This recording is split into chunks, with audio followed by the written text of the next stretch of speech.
계속해서 우리는 어떤 교회입니까? 사람을 살리는, 사람을 세우는 교회입니다. 이런 주제로 함께 은혜를 나누고 있습니다.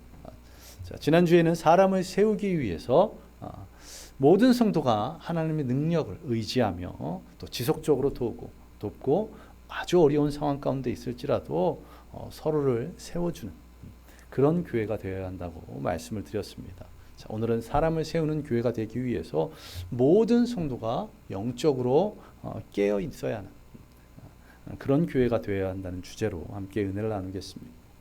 자, 지금까지 우리가 사람을 살리고 사람을 세우기 위해서 인내하자고 또 용서하자고 선한 말을 하자고 그리고 좋은 성도가 되어야 한다고 함께 은혜를 나누었습니다. 자, 그러하기에 더 인내하는 성도님들 되시기 바랍니다. 더 용서하는 성도들 되기 바랍니다. 선한 말을 하고 또 각자가 좋은 성도가 되기를 간절히 소망합니다. 그리고 이렇게 함으로 서로를 세워가는, 서로를 살리는 우리 교회가 되기를 간절히 소망합니다. 그런데 더 인내하기 위해서, 더 용서하기 위해서 우리가 어떻게 해야지 더 인내하고 더 용서하고 우리의 입에서 선한 말이 나오고 또 우리의 삶 가운데 좋은 성도가 될 수 있을까요? 이런 설교를 하는 와중에도 누군가에게 상처를 주는 일이 벌어지고 누군가를 용서 못하는 일이 벌어지고 있습니다. 어떻게 해야 우리가 사람을 세우기 위해서 인내하고 용서하고 또 선한 말을 하고 좋은 성도가 될 수 있을까? 원래는 지난주 설교를 마지막으로 우리 교회는 어떤 교회입니까? 사람을 살리는, 사람을 세우는 교회입니다라는 이 제목의 이 주제가 마무리되는 거였습니다. 그런데 한 주간 기도하면서 특별히 월요일, 화요일 기도하면서 떠오르는 것이 무엇이냐면 어떻게라는 것입니다.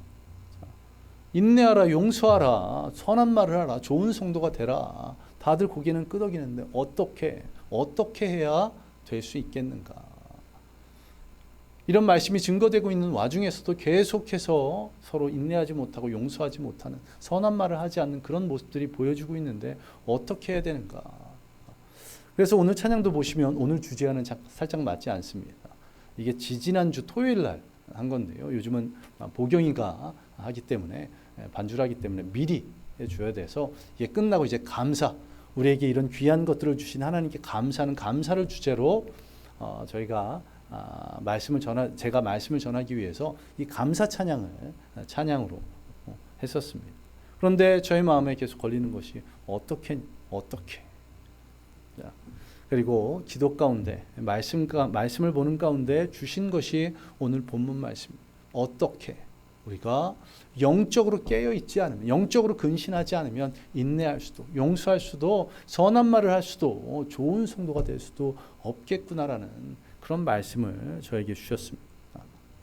자, 우리가 사람을 세우는 교회가 되기 위해서 서로 인내하고 용서하고 선한 말을 하고 좋은 성도가 되기 위해서 첫째로 영적으로 근신하는, 영적으로 깨어있는 성도가 되는 저와 여러분 되시기를 소망합니다. 오늘 본문 8절에 보시면 근신하라, 깨어라 이렇게 말씀하고 있습니다.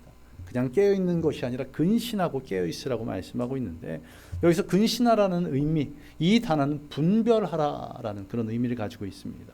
이것은 다른 사상, 다른 생각에 빠지지 않고 바른 분별력을 가지라. 무엇입니까? 여러 이단에 흔들리지 말고 세상 유혹에 넘어지지 말고 복음의 진리가 무엇인지 하나님 말씀이 어떤 것인지를 옳게 분별하라. 그 말씀입니다. 우리가 살아가고 있는 세상은 어떻습니까? 너무나 복잡하고 분주합니다. 또한 빠르게 변화가고 있습니다. 이 세상에 적응하기 위해서 쉽지 않은 그런 시대입니다. 사람들이 너무나 바쁘고 분주하고 빠른 변화에 적응하기 위해서 자신의 영혼이 어떻게 되고 있는지 또 영원한 심판, 천국에 대한 소망들은 다 뒤로 한 채 그냥 삶을 살아가기에 바쁘고 분주할 따름입니다. 돈 벌기, 일하기 위해, 놀기 위해 늘 쫓기고 지치고 있습니다. 이것은 우리 그리스도인들도 마찬가지입니다. 자, 말씀을 묵상하거나 기도하고 또 찬양을 듣고 찬양을 하나님께 돌리는 그런 시간적인 여유가 우리 가운데 그렇게 많지 않습니다. 하다 보면 어떻습니까? 자야 될 시간 아닙니까? 늘 여러 가지 업무, 일들, 여러 사람과의 관계에 쫓기는 것이 우리의 삶의 모습인 것입니다. 그러하기에 우리가 영적으로 깨어있지 않으면, 우리가 영적으로 근신하지 않으면, 하나님의 뜻이 무엇인지를 분별하지 않으면 우리는 교회에서만 그리스도인일 뿐 세상에서는 일반 사람들과 다를 바 없는 그러한 삶을 살게 된다는 것입니다. 이런 가운데 우리가 어떻게 인내하고 어떻게 용서하고 어떻게 선한 말을 하고 어떻게 좋은 성도가 되어 서로를 세워주고 서로를 살릴 수 있겠습니까? 사람을 세우기 위해서 인내, 용서, 선한 말 이런 실천해야 될 것들이 있습니다. 그러하기에 나의 능력, 나의 의지, 나의 노력, 나의 상황과 환경으로는 결코 쉽지 않기에 하나님께서는 우리에게 근신하라고, 깨어라고 말씀하고 있습니다. 근신하다는 건 분별하다는 것이라고 말씀드렸는데, 바쁘고 분주한 일상 가운데서 하나님의 뜻을 분별하는 것, 그렇다면 깨어있다는 무엇이겠습니까? 깨어있다. 누가복음 13장을 보시면, 12장을 보시면 그 가운데 35절에서 허리에 띠를 띠고 등불을 켜고 서 있으라 이렇게 말하고 있습니다. 이후의 구절들을 보면 깨어 있으라는 말이 반복되는데요. 이것은 주인을 맞을 준비를 하라는 것입니다. 더 정확하게는 다시 오실 예수님을 맞을 준비하라는 것인데, 이 말씀의 내용은 이렇습니다.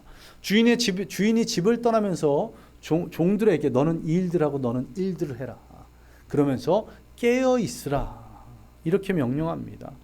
왜 그렇습니까? 내가 언제 돌아올지 모르니 너희들이 준비하고 있으라는 말입니다. 주인의 돌아오심을 언제든 맞이할 수 있도록 준비하라고. 그런데 여기서 주인의 의도는 무엇입니까? 앞서 허리에 띠를 띠고 등불을 켜고 서 있으라라고 했는데, 그러면 날마다 밤낮으로 문 앞에서 주인이 언제 올까를 기다리면서 허리에 띠를 띠고 횃불을 들고 서 있으라는 그런 말일까요? 아니요, 이것은 비유입니다. 비유. 주인의 의도는 무엇입니까? 자, 종들에게 어떤 일을 행하라고 했다고요? 너는 이것을 하고 너는 저것을 해라. 맡겨진 일들이 있습니다. 그러하기 때문에 그 일들을 해야 되기 때문에 날마다 문 앞에 서서 횃불을 들고 서 있는 것은 불가능한 일입니다. 저와 여러분들도 마찬가지죠. 앞서 말씀드렸지만 현대인은 어떻습니까? 바쁘고 분주한 일상, 그리고 빠르게 변화되는 세상 가운데 살아가고 있습니다. 더 팍팍해진 삶 가운데 일상을 포기하면서까지 날마다 예배하고 순간순간마다 기도하고 찬양하고 말씀 묵상할 그런 여유가 우리 가운데 그렇게 있지 않다는 겁니다. 예수님께서 이 비유를 통해서 우리에게 깨어 있으라고 말씀하시는 그 의미, 그것은 무엇이겠습니까? 이것은 날마다 말씀 묵상하고 기도하라는, 데살로니가 교회 성도들처럼 일상을 포기하고 그냥 교회만 나와 있는 그것을 말하는 것이 아닙니다. 이것은 무엇이냐면 우리의 관심, 우리의 삶의 초점을 주님께 맞춰라. 세상에서 일을 하고 있기는 하지만, 세상에서 바쁘고 분주하게 살아가고 있긴 하지만 나의 관심과 나의 마음의 생각의 초점은 다 주님께로 향하라는, 그것이 바로 깨어있는 것입니다.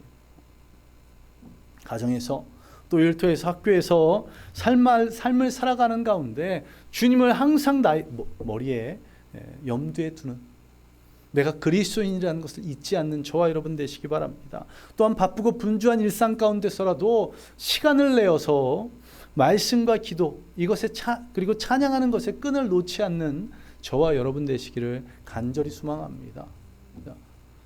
어떻습니까? 제가 자주 말씀드렸던 것처럼 좋아하면 반드시 하게 되어 있습니다. 제가 이번 주에는 운동을 거의 하지 못했는데, 지난주에는 비가 띄엄띄엄 순간순간 비 안 오는 날 찾아서 운동을 했습니다. 심지어 저보다 심한 저희 같이 운동하는 친구들은 어제도 비 오는 가운데서 어제도 농구를 했는데 어떻게 했냐면, 중간에 비가 그친 때가 있었잖아요. 밀대를 들고 따뚜에 가서 물을 닦고, 지난번에도 그렇게 한번 하는데 아무래도 물기가 있잖아요. 정말 동영상이 하나 있는데요, 제대로 한 친구가 넘어지는. 좋아하면 하게 되어 있습니다.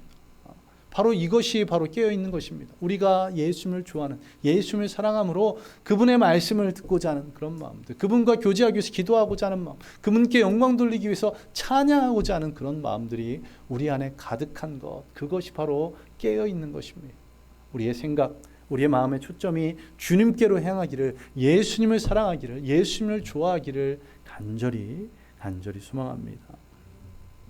이것을 통해서 세상에서 이렇게 근신하며 분별하며 깨어있으며 주님을 사랑하고 주님을 좋아하며 살아감을 통해서 사람을 세워가는 저와 여러분 되시기를 간절히 소망합니다. 다음으로 우리가 깨어있어야 되는 그것은 바로 무엇 때문이냐면 악한 마귀 사단이 우리를 넘어뜨리려 하고 있기 때문에 그렇습니다. 오늘 본문 8절 하반절을 보시기 바랍니다. 너희 대적 마귀가 우는 사자같이 두루 다니며 삼킬 자를 찾나니. 너희 대적 마귀가 우는 사자와 같이 두루 다니며 삼킬 자를 찾고 있다는 것입니다. 사자, 동물의 왕입니다. 사자가 울 만한 일이 무슨 일이 있겠습니까? 그런데 딱 두 가지가 있는데 하나는 새끼를 잃어버렸을 때, 또 하나는 배고플 때. 2000년 전 로마 제국에 있었던 형벌 가운데 하나가 무엇이냐면 원형 경기장에 죄수를 풀어놓고 사자와 맹수와 싸움을 시키는 겁니다.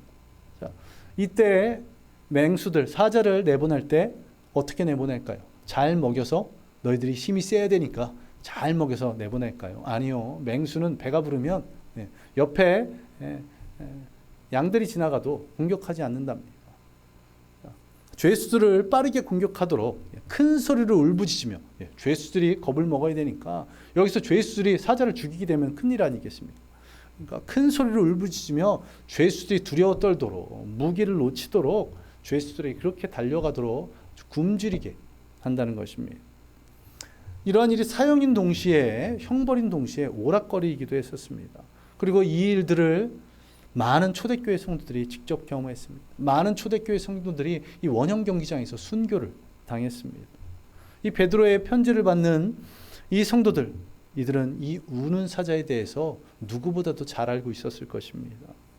우리의 대적 마귀가 이런 사자와 같다고 합니다. 삼킬 자를, 넘어뜨릴 자를, 죽일 자를 찾기 위해서 두루 살피고 있다고 합니다. 우리가 산길을 가다가 맹수를 마주했다고 생각해 보시기 바랍니다. 그것도 새끼를 잃어서 분노하는 사자 말입니다. 자, 사자와 1대1로 맞선다면, 자, 총을 들고 있으면 어떻게 좀 감당할 수 있을까요? 자, 내가 총이 있으면 사자와 1대1로 마주했을 때 이길 수 있을까요? 쉽지 않습니다. 제가 맹수를 경험해 본 것은 아닌데 신문을 읽으면서 횡단보도를 걸었던 적이 있습니다. 20대 때. 몸에 어떤 순발력, 운동신경이 아주 절정에 달했을 그때인데 20대 때 길을 가는데 신문을 보면서 길을 가고 있었는데 보니까 횡단보도에 파란불이 초록불이더라고요. 그래서 가는데 제가 신문을 보다 보니까 주의 깊게 보지 못한 게 초록불이 바로 시작된 것이 아니라 어느 정도 절반도 가지 않은 상황에서 빨간불로 바뀐 겁니다. 그랬더니 놀랍게도 서 있던 버스가 그냥 출발하더라고요. 버스가 사람이 지나가고 있었는데 한 20몇 년 전이라 요즘과 같이 그렇지 않아서 그래서 제가 깜짝 놀라서 어떻게 했을까요? 뒤돌아갔습니다. 뒤돌아갔더니 뭐가 택시가 제가 지나가는 줄 알고 오고 있더라고요. 근데 진짜 피해야 되잖아요. 택시가 제 정면으로 오고 있었습니다. 피해야 되는데 신문을 들고 다리가 안 움직여요. 다리가 굳어서 하는데 진짜 제 앞에서 한 30cm 남겨놓고 택시가 섰습니다. 끼익 하면서. 그리고 제가 무슨 이야기를 들었을까요? 우리 택시기사 운전사님이 아주 동물들과 숫자를 사랑하시더라고요. 야이 하면서 동물 얘기, 숫자 얘기로 저를 공격하셨는데 쉽지 않습니다. 총을 들고 있더라도 맹수가 앞에서 울부짖고 있으면 몸이 굳어버립니다. 자, 이처럼 사단은 무서운 존재인데 왜 무서울까요? 사단은 첫째, 영적인 존재입니다. 영적인 존재이기에 우리의 눈에 보이지 않습니다. 사단하면 떠오르는 게 무엇입니까? 머리에 뿔 달린 흉악한 형상이라고 하는데 아니요. 사단 그렇게 오지 않습니다. 성경에는 광명한 천사로 찾아온다고 말씀하고 있죠. 눈에는 보이지 않은 본인이 우리에게 자신의 모습을 드러내는 그렇게 하면 볼 수 있겠지만 자, 보이지 않는 존재와 싸우는 것처럼 힘든 게 없습니다. 또한 사단은 어떻습니까? 아주 똑똑합니다. 아담과 하와를 유혹했습니다. 또한 가룟 유다나 베드로의 마음에도 잘못된 생각을 불어넣은 적이 있습니다. 사단은 어떤 존재였습니까? 그가 교만해서 범죄하기 전까지는 하나님을 섬겼던 천사들의 천사장 중에 하나였습니다. 가브리엘, 미가엘, 우리엘과 같은 천사장들 가운데 하나였던 존재. 자, 타락한 후에는 전지전능하신 하나님을 대적하기까지, 물론 상대는 안 되는 존재이긴 하지만 하나님을 대적하기까지 했었습니다. 우리 인간과는 감히 비교할 수 없는 그런 존재입니다. 또한 사단은 어떻습니까? 많은 경험을 갖고 있습니다. 창세 때부터 지금까지 수천 년의 시간 여러 경험들, 여러 가지들을 이루었습니다. 우리의 약점이 무엇인지, 또 우리를 넘어뜨리는 방법, 우리를 유혹하는 방법을 누구보다도 잘 알고 있는 존재가 바로 이 사단입니다. 이런 사단이 어떤 것처럼 우는 사자와 같이 우리를 넘어뜨리기 위해서, 우리를 죽이기 위해서 쫓아다닌다는 것입니다. 또한 이 사단은 어떻습니까? 지치지 않는 악에 대한 열정을 가지고 있다고 합니다. 우리도 열정이 있습니다. 하나님을 향한 열정이 있는데 어떻습니까? 시간이 조금만 지나면, 또한 어떤 문제들이 있으면, 어떤 어려움들이 닥치면 어떻게 됩니까? 너무나도 쉽게 우리는 그 열정을 잃어버립니다. 그런데 사단은 창세 때부터, 아담과 하와 때부터 지금까지 이 열정을 잃지 않고 있습니다. 에덴 동산에서부터 시작되었습니다. 예수님의 탄생 때는 어떻습니까? 헤롯 대왕을 미혹하여서 예수님을 죽이기 위해서 베들레헴 인근의 2살 이하의 모든 남자아이들을 죽이기까지 했습니다.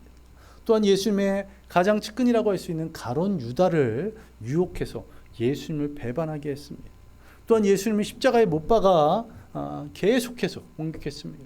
또한 예수님이 부활 승천하신 후에는 초대교회를 이끌고 있었던 사도들을 공격했고, 여러 이단들을 통해서 초대교회를 공격했습니다. 또 지금은 어떻습니까? 성도들이 범죄하도록, 또한 교회 안에 이단 사상이 들어오도록 성도들로 하여금 나태해지도록 계속해서 우리를 유혹하고 미혹하는 것이 바로 이 사단입니다.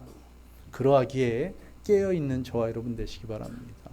이 사단이 우리를 넘어뜨리기 위해서 우리가 인내하고 용서하고 선한 말을 하고 좋은 성도가 되어야 되는데, 인내하지 못하도록, 용서하지 못하도록, 악한 말을 하도록, 나쁜 성도가 되도록 계속 우리를 유혹하고 있기에, 우리 주변을 돌고 있기에 깨어있는 저와 여러분 되시기를 간절히 소망합니다. 그렇게 깨어있기 위해서 예배의 자리, 기도의 자리, 은혜의 자리에 나오시기 바랍니다. 오늘 이 자리에 나왔다면, 이 은혜의 자리에 나왔다면 이 자리에서 주님의 말씀에 귀를 기울이시기 바랍니다. 그리고 기울였던 말씀을 가지고 한 주간 살아가시기 바랍니다. 또한 날짜와 시간, 그리고 장소를 정해서 가정에서 말씀을 묵상하고 찬양하고 기도함으로 주님과 동행하시는 저와 여러분 되시기를 간절히 소망합니다. 그렇게 영적으로 깨어 있어서 내가 먼저 온전히 믿음 안에서 바로 세워지고, 또한 우리의 가족들, 우리의 교우들, 우리의 이웃들을 살리고 세우는, 그러기 위해서 인내하고 용서하고 선한 말을 하고 또한 좋은 성도가 되는 저와 여러분 되시기를 간절히 소망합니다. 그리고 마지막으로 우리가 이렇게 깨어있기 위해서 믿음을 굳건하게 하는 저와 여러분 되시기 바랍니다. 9절을 보시기 바랍니다. 너희는 믿음을 굳건하게 하여 그를 대적하라. 앞서 말씀드렸지만 사단은 우리가 대적하기 힘든 존재입니다. 그런데 하나님께서는 대적하라고 말씀하고 있습니다. 여기뿐만 아니라 성경 여러 곳에서 사단을 대적하라고 말씀합니다. 우리는 능력이 없지만 누가 함께 하시기에, 사단과 비교할 수 없는 전지전능하신 하나님께서 우리와 함께 하시기에 사단과 대적하는 저와 여러분 되시기 바랍니다. 그리고 사단과 대적하기 위해서 믿음을 굳건히 하시기를 간절히 소망합니다. 바쁘고 분주한 세상의 삶 가운데 악한 마귀 사단의 그 유혹 가운데서 승리하기 위해서, 영적으로 깨어있기 위해서 믿음을 굳건하게 하도록. 그렇다면 믿음을 어떻게 굳건하게 해야 될까요? 믿음을 굳건하게 하기 위해서 앞서 말씀드렸던 것처럼 예배의 자리, 은혜의 자리에 나오시기 바랍니다. 그냥 내가 믿음이 굳건하게 돼야지 마음만 먹는 것으로는 불가능합니다. 예배의 자리에 나오시기 바랍니다. 은혜의 자리에 나오시기 바랍니다. 또한 그럴 환경이 되지 않는다면 가정에서 시간을 정해놓고 말씀과 기도로 무장되는 저와 여러분 되시기를 간절히 소망합니다. 그렇게 사모할 때, 하나님을 향할 때 하나님께서 어떻게 하십니까? 10절을 보시기 바랍니다. 주님께서 친히 주님께서 친히 우리에게 역사하신다고 말씀하고 있습니다. 하나님께서 친히 우리를 온전하게 하신다고, 우리를 굳건하게 하신다고, 강하게 하신다고, 견고하게 하신다고 그렇게 분명하게 말씀하고 있습니다. 우리가 어떻게 하기만 하면, 주님께로 나아가기만 하면, 은혜의 자리로 나오기만 하면, 기도하고 말씀 묵상하도록 시간과 장소를 정해놓고 그렇게 주님과 하려고 하기만 하면 주님께서 우리를 친히 온전하게, 굳건하게, 강하게, 견고하게 하실 줄로 믿습니다. 이렇게 믿음 안에서 굳건하게 선 저와 여러분 되시기 바랍니다. 그것을 통해서 영적으로 깨어있는, 그렇게 영적으로 깨어있음으로 말미암아 세상의 여러 유혹들, 바쁘고 분주한 일상 가운데, 또 사단의 유혹들 가운데서 승리하는, 그리고 그렇게 우리가 영적으로 깨어있음으로 말미암아 주변을 살리고 주변을 세워주는 저와 여러분 되시기를 간절히 소망합니다. 우리 함께 기도하겠습니다. 오늘 말씀을 생각하며 우리 함께 기도하겠습니다. 하나님, 우리 교회가 사람을 살리고 사람을 세우는 교회가 되기를 소망합니다. 그리고 그러한 교회가 되기 위해서 바로 우리 교회 성도인 내가 인내하고 용서하고 선한 말을 하고 좋은 성도가 되기를 원합니다. 그러한 성도가 되기 위해서 우리 모두가 영적으로 깨어 있기를, 세상에 바쁘고 분주한 그런 삶 가운데 사단의 유혹들 가운데 승리하기 위해서 영적으로 깨어 있는, 그리고 믿음 안에서 굳건하게 서는 우리 모든 성도들 될 수 있도록 우리 함께 이 시간 기도하겠습니다. 기도합니다. 아버지 하나님, 오늘도 우리에게 귀한 은혜를 부어주시니 감사드립니다. 우리는 너무나도 연약하고 부족합니다. 주님의 말씀을 듣고 예배의 자리, 은혜의 자리에 나와서 주님께서 무엇을 원하시는지를 깨달았음에도 불구하고 우리의 삶의 변화가 왜 이렇게 없는지, 인내하자고 했음에도 불구하고 인내하지 못하는 우리의 모습을 보게 되고, 용서하자고 했음에도 불구하고 전혀 용서하지 못하는 우리의 모습을 발견하게 되고, 선한 말을 하자고 했음에도 불구하고 계속적으로 타인을 힘들게 하는 나의 입술, 또한 좋은 성도가 되어져 있음에도 불구하고 변함없는 나의 삶의 모습, 아버지, 이런 연약하고 부족한 우리가 정말 주님의 은혜 가운데서 깨어있기를 소망합니다. 아버지, 근신하기를 소망합니다. 그래서 주님의 뜻이 어떤 것인지를 분별하고 주님을 향해 나의 마음이 온전히 집중되어서 주님을 사랑함으로 말미암아, 주님을 좋아함으로 말미암아 주님 바라보며 삶의 순간순간마다 주님께로 나와 영적으로 깨어있는, 영적으로 근신하는 우리 모든 성도들 되게 하시고, 그렇게 깨어있는 믿음 안에서 굳게 서서 기꺼이 인내할 줄 아는, 기꺼이 용서할 줄 아는, 기꺼이 선한 말을 하며 좋은 성도가 되는 우리 모든 성도가 되게 주여 역사하여 주옵소서. 그러한 주님의 놀라우신 은혜가 우리 성도 한 명 한 명에게 임하여서 우리 성도들이 본인들의 믿음에 온전히 바로 서고, 또한 가족들을, 또 이웃들을, 교우들을 살려나가는, 그들을 세워나가는 귀한 믿음의 성도들 되도록 주여 역사하여 주옵소서. 주님의 그 놀라운 은혜가 오늘 우리의 삶 가운데 임하고, 그 역사하심이, 인도하심이 우리 모든 성도들 가운데 임하기를 간절히 소망하며 이 모든 것 예수님 이름으로 기도드리옵나이다. 아멘. 아버지 하나님, 감사드립니다. 오늘도 우리 가운데 주님께서 함께 하여 주시기를 소망합니다. 우리 가운데 함께 하셔서 주님 우리에게 은혜 부어주셨습니다.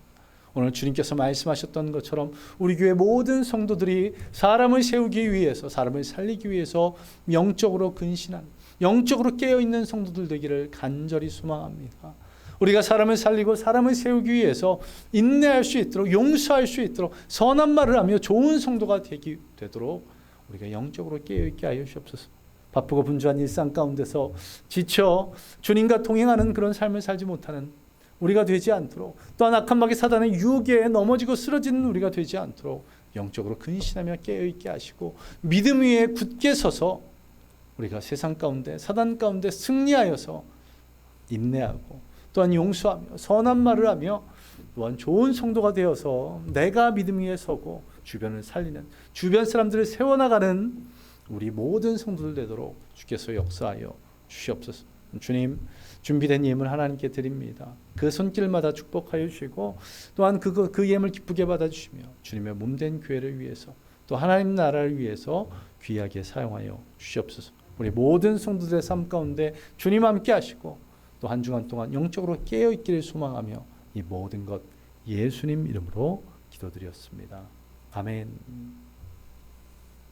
이제는 우리 주 예수 그리스도의 은혜와 무한하신 하나님의 사랑하심과 성령님의 함께하심과 충만하게 하심이 오늘 영적으로 깨어있기로 작정한 모든 성도들 머리 위에 임하기를 예수 그리스도의 이름으로 간절히 축원하옵나이다. 아멘.